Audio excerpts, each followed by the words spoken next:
नमस्कार सब जनता, good morning, good afternoon, good night. जब भी आप वीडियो देख रहे हैं तो आज की वीडियो लेक्चर में अपन स्टार्ट करने जा रहे हैं सिविक्स का पहला ही चैप्टर जिसका नाम है शीत युद्ध का दौर। ठीक है, उससे पहले मैंने शीत युद्ध के बारे में क्या मतलब पूरा सब्जेक्ट ही कंप्लीट करा दिया था। वहाँ पर मैंने सारे महत्वपूर्ण क्वेश्चन ही कराए थे। ठीक है, तो कई लोगों के मेरे को कमेंट आए थे कि सर एक एक पॉइंट पढ़ाइए, कोई क्वेश्चन ऐसा ना रहे जो छूट जाए। ठीक है, एक एक पॉइंट को टच करते हुए पढ़ाइएगा। तो मैं दोबारा से स्टार्ट कर रहा हूँ उन लोगों के लिए जिन्हें चीज़ें समझ में नहीं आ रही हैं, रुचकर नहीं लग रही हैं, कहानी नामा नहीं बन रही, याद नहीं हो रही हैं। ठीक है, तो सारी चीज़ें लिंक होती हैं। अगर बीच में से हम एक टॉपिक को उठाते हैं ना तो समझ में नहीं आता, इसलिए मैं क्रम वाइज पढ़ाने वाला हूँ इस बार। ठीक है, तो स्टार्ट करते हैं। पहले चैप्टर का थोड़ा सा बेस तैयार कर लेते हैं। ठीक है, मोटी मोटी बातें पहले जान लेते हैं, महत्वपूर्ण बिंदु हैं इन पर नजर डालते हैं जल्दी से। शीत युद्ध की शुरुआत कब होती है? द्वितीय विश्व युद्ध समाप्ति के बाद, यानी कि जैसे ही द्वितीय विश्व युद्ध समाप्त होता है और शीत युद्ध छिड़ जाता है पूरी दुनिया में। ठीक है, द्वितीय विश्व युद्ध कब समाप्त होता है? 1945 में समाप्त होता। चलता स्टार्ट कब से होता है? 1939 से शुरू हुआ था। 1939 में द्वितीय विश्व युद्ध शुरू हुआ था, 45 में ये समाप्त हो जाता है। उसके बाद शीत युद्ध का दौर आता है। ठीक है, अब यहाँ पे मैंने पॉइंट भी बना दिया है, लिख भी दिया। द्वितीय विश्व युद्ध सन 1945 में समाप्त हुआ। ठीक है, द्वितीय विश्व युद्ध के बाद विश्व की राजनीति में दो महाशक्तियों का उदय हुआ। विश्व की राजनीति में दो महाशक्तियों का उदय हुआ। जैसे ही द्वितीय विश्व युद्ध समाप्त होता है, विश्व की राजनीति में दो महाशक्तियों का उदय होता है। आपको चीजें समझ में आ रही है ना, रटना नहीं पड़ेगा। ठीक है, पहली महाशक्ति थी जिसका नाम था संयुक्त राज्य अमेरिका और दूसरी महाशक्ति होती है सोवियत संघ। ठीक है, द्वितीय विश्व समाप्त होता है, पूरी दुनिया दो भागों में बंटने लगती है ना। कुछ लोग जा रहे होते हैं अमेरिका के साथ, कुछ लोग जा रहे होते हैं सोवियत संघ के साथ, यानी कि पूरी दुनिया दो भागों में बट रही होती है। दो महाशक्तियां बन जाती हैं राष्ट्र पूरे मतलब विश्व में। ठीक है, अमेरिका ने सन 1945 में जापान के दो शहरों हिरोशिमा और नागासाकी पर परमाणु बम से हमला कर दिया।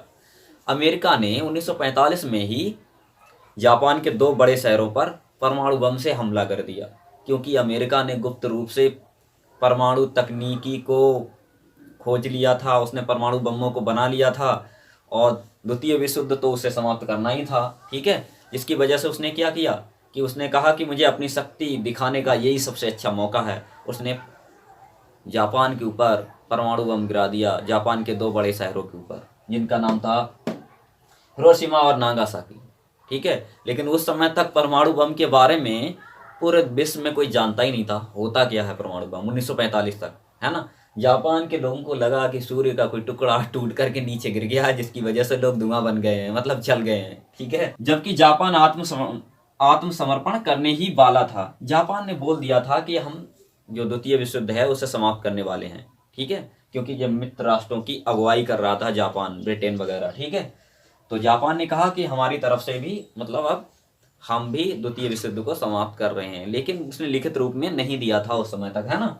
तो यहाँ पे यही इसलिए पॉइंट लिखा गया, जबकि जापान आत्मसमर्पण करने ही वाला था, तो ऐसे में परमाणु बम गिराने की जरूरत क्या थी, है ना। हालांकि अमेरिका के लिए ऐसा नहीं करना चाहिए, परमाणु बम नहीं गिराना चाहिए। बहुत लोगों ने कहा, आलोचकों ने कहा कि जब जापान ने कह दिया कि हम आत्मसमर्पण करने ही वाले हैं, तो मतलब ऐसी स्थिति में उसे युद्ध मतलब परमाणु बम गिराने की जरूरत नहीं थी, है ना। फिर भी उसने परमाणु बम गिराया, क्योंकि वो पूरे दुनिया को, पूरे विश्व को दिखाना चाहता था कि हम महाशक्तिशाली हैं। ठीक है, जिससे अमेरिका की बहुत आलोचना हुई। लोगों ने आलोचना भी करी कि भाई आपको ऐसा नहीं करना चाहिए, परमाणु बम नहीं गिराना चाहिए, लेकिन फिर भी गिरा दिया। वो दिखाना चाहता था पूरे विश्व को, पूरी दुनिया को कि हम बाहुबली हैं, शक्तिशाली हैं। यानी कि जो दो महाशक्तियां होती है ना, यहाँ पे लिखा है पहली महाशक्ति संयुक्त राज्य अमेरिका और दूसरी होती है सोवियत संघ।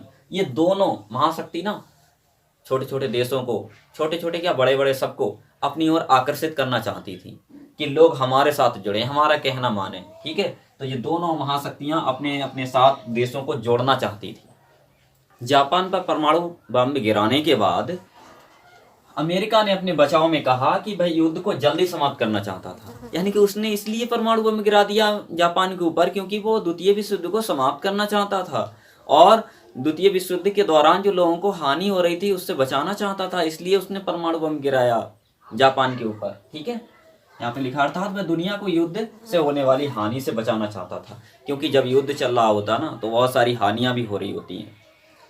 कल कारखाने भी बंद हो जाते हैं, बहुत सारा पैसा युद्ध में खत्म हो जाता है, गोला बारूद में खत्म हो जाता है, विकास अवरुद्ध हो जाता है, यानी कि उस समय कोई भी विकास नहीं हो पाता है ना।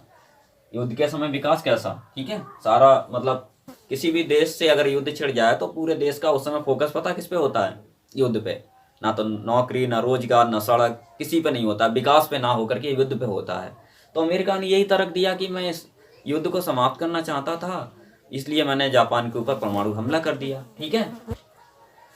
हालांकि आलोचकों का मानना है कि अमेरिका ने परमाणु बम को युद्ध को समाप्त करने के लिए नहीं गिराया था, बल्कि अमेरिका दुनिया को दिखाना चाहता था कि वह एक महाशक्ति है।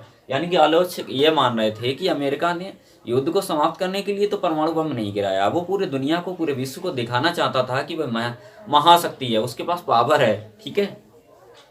और उसी पावर का इसने इस्तेमाल किया था। अब द्वितीय विश्व युद्ध समाप्त हो जाता है, क्योंकि अमेरिका ने जापान के ऊपर परमाणु हमला कर दिया तो युद्ध तो समाप्त हो गया, लेकिन एक दूसरे युद्ध की शुरुआत हो जाती है जिसका नाम होता है शीत युद्ध। ठीक है।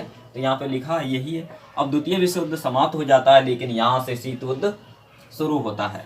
इस दौरान पूरी दुनिया लगभग दो भागों में बट गई थी, दो भागों में विभाजित हो जाती है पूरी दुनिया, यानी कि एक साम्यवादी, एक पूंजीवादी दुनिया। ठीक है। तो यहाँ पे लिखा है एक पूंजीवादी दुनिया, दूसरी होती है साम्यवादी। पूंजीवादी दुनिया का अगुवाई कौन कर रहा होता है? अमेरिका कर रहा होता है। साम्यवादी दुनिया की अगुवाई कर रही होती है मतलब सोवियत संघ कर रहा होता है। ठीक है। तो यहाँ पे लिखा है पूंजीवादी दुनिया की अगुवाई अमेरिका कर रहा था, जिसमें पश्चिमी यूरोप के देश शामिल थे। यानी कि जिस पूरे दुनिया दो भागों में विभाजित हो गई थी, तो ये विभाजन सबसे पहले यूरोप में हुआ था। जो पश्चिमी यूरोप के देश थे वो शामिल होने लग गए अमेरिका में, और पूर्वी यूरोप के देश जो थे वो सोवियत संघ में शामिल होने लग गए थे। ठीक है।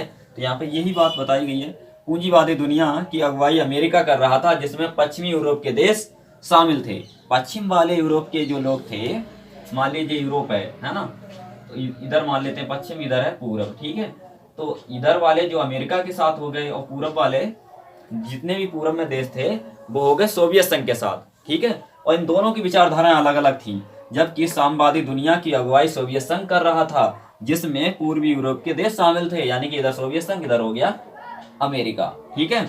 दोनों विचारधाराओं वाले देश एक दूसरे के मुकाबले खड़े हो गए, मतलब यही दोनों देश एक दूसरे के मुकाबले में खड़े हो जाते हैं, और यही स्थिति कहलाती है शीत युद्ध, है ना। कि हालांकि इन दोनों की विचारधारा की लड़ाई थी, कोई वास्तविक युद्ध नहीं था। महाशक्तियां कभी भी डायरेक्ट युद्ध नहीं लड़ती, लेकिन इनकी विचारधाराओं की लड़ाई हमेशा चलती रहती। जैसे नेताओं में, नेता जब चुनाव लड़ते हैं ना, तो उनमें कोई गोलीबाजी नहीं होती है ना, लेकिन बोली से लड़ाई जरूर होती है ना। एक दूसरे के ऊपर क्या करते हैं, मतलब आरोप लगाते रहते हैं, आरोप प्रत्यारोप लगाते रहते हैं। तो इसी प्रकार से इन्हीं मतलब दोनों विचारधाराओं की लड़ाई थी सोवियत संघ में और अमेरिका में, ये दोनों पर एक दूसरे पर आरोप लगाते रहते थे। ठीक है। उसी स्थिति को हम शीत युद्ध के नाम से जानते हैं, लेकिन एक बार युद्ध जैसी स्थिति जरूर बन जाती है, जिसे हम जानते हैं क्यूबा मिसाइल संकट के नाम से जानते हैं। ठीक है। वो आगे पढ़ने वाले हैं इसी में। ठीक है।